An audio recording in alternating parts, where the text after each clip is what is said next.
Olá pessoal, tudo bem com vocês? Seja muito bem-vindo, seja muito bem-vinda a mais um conteúdo aqui do canal.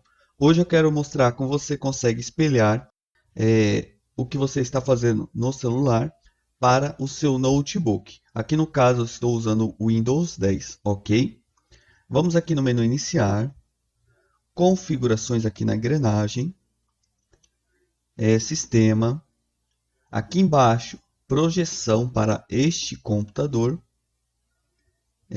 Vamos aqui em recursos opcionais, adicionar um recurso e aqui a gente digita vídeo sem fio. Marcamos a caixinha e instalar e aguardamos.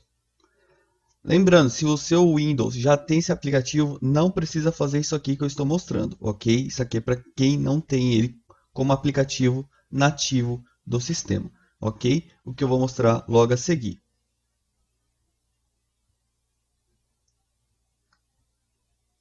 Então, pessoal, já está instalado, então já vou fechar aqui.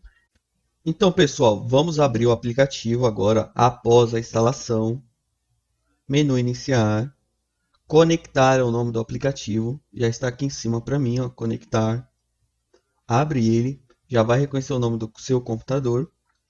E agora a gente vai para o segundo passo, ou o terceiro, né? O terceiro passo, que é configurar o celular, que no caso tem que ser um celular Android, tá? Que eu esqueci de mencionar.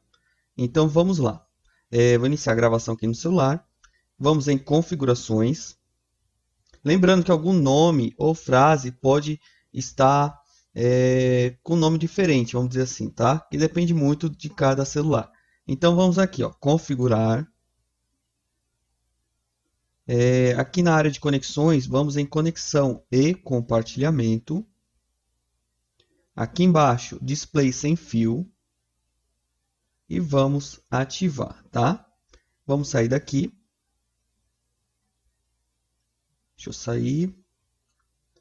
Ok. Eu não sei se vai aparecer aí na tela para vocês, mas eu vou descer o ícone aqui, ó.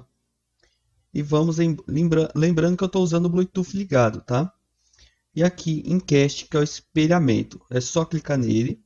Ele vai fazer uma sincronia, buscar o notebook, no caso. Vai achar que é o mesmo nome que está lá. A gente clica aqui, ó. Espera parear. E já está pronto, tá? Vou esperar abrir aí no notebook. Então já está pronto, já está funcionando. Ok? Funciona tudo, tá, gente? Menos algumas coisinhas, mas funciona praticamente tudo. Então o vídeo é esse. Espero que vocês tenham gostado. Diga aí se funcionou. Deixe sua curtida. Compartilhe com os amigos. E também se inscreva no canal. Isso é muito importante. Finalizamos por aqui. Forte abraço para vocês. E até a próxima.